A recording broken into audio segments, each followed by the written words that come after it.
Évangile de Marc, chapitre 3. Jésus entra de nouveau dans la synagogue. Il s'y trouvait un homme qui avait la main sèche. Ils observaient Jésus pour voir s'il le guérirait le jour du Shabbat. C'était afin de pouvoir l'accuser. Et Jésus dit à l'homme qui avait la main sèche, « Lève-toi là au milieu. » Puis il leur dit, « Est-il permis le jour du Shabbat de faire du bien ou de faire du mal, de sauver une personne ou de la tuer ?» Mais ils gardèrent le silence. Alors, promenant ses regards sur eux avec indignation et en même temps affligé de l'endurcissement de leur cœur, il dit à l'homme, « Étends ta main. » Il l'étendit et sa main fut guérie. Les pharisiens sortirent et aussitôt ils se consultèrent avec les Hérodiens sur les moyens de le faire périr. Jésus se retira vers la mer avec ses disciples.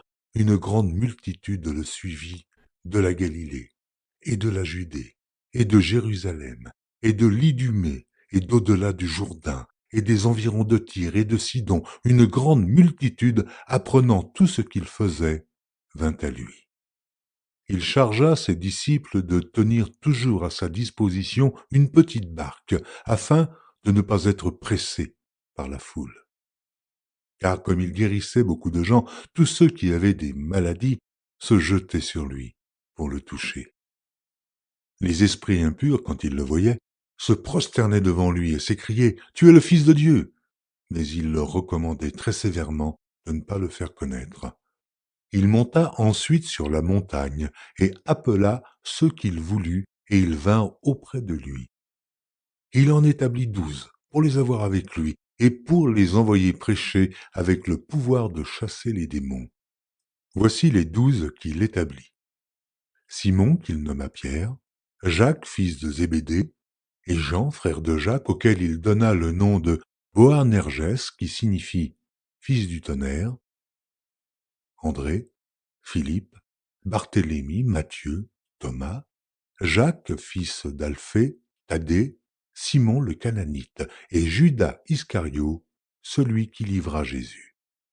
Ils se rendirent à la maison, et la foule s'assembla de nouveau, en sorte qu'ils ne pouvaient pas même prendre leur repas.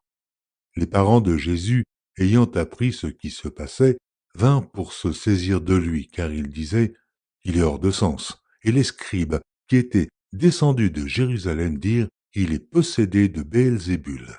C'est par le prince des démons qu'il chasse les démons. Jésus les appela et leur dit sous forme de parabole, « Comment Satan peut-il chasser Satan? Si un royaume est divisé contre lui-même, ce royaume ne peut subsister. Et si une maison est divisée contre elle-même, cette maison ne peut subsister. Si donc Satan se révolte contre lui-même, il est divisé et il ne peut subsister, mais c'en est fait de lui. Personne ne peut entrer dans la maison d'un homme fort et piller ses biens sans avoir auparavant lié cet homme fort. Alors il pillera sa maison. Je vous le dis en vérité, tous les péchés seront pardonnés aux fils des hommes et les blasphèmes qu'ils auront proférés. Mais quiconque blasphémera contre le Saint-Esprit n'obtiendra jamais de pardon. Il est coupable d'un péché éternel. Jésus parla ainsi parce qu'il disait « Il est possédé d'un esprit impur ». Survinrent sa mère et ses frères, qui, se tenant dehors, l'envoyèrent appeler. La foule était assise autour de lui, et on lui dit « Voici, ta mère et tes frères sont dehors et te demandent. » Et il répondit « Qui est ma mère? Et qui sont mes frères ?»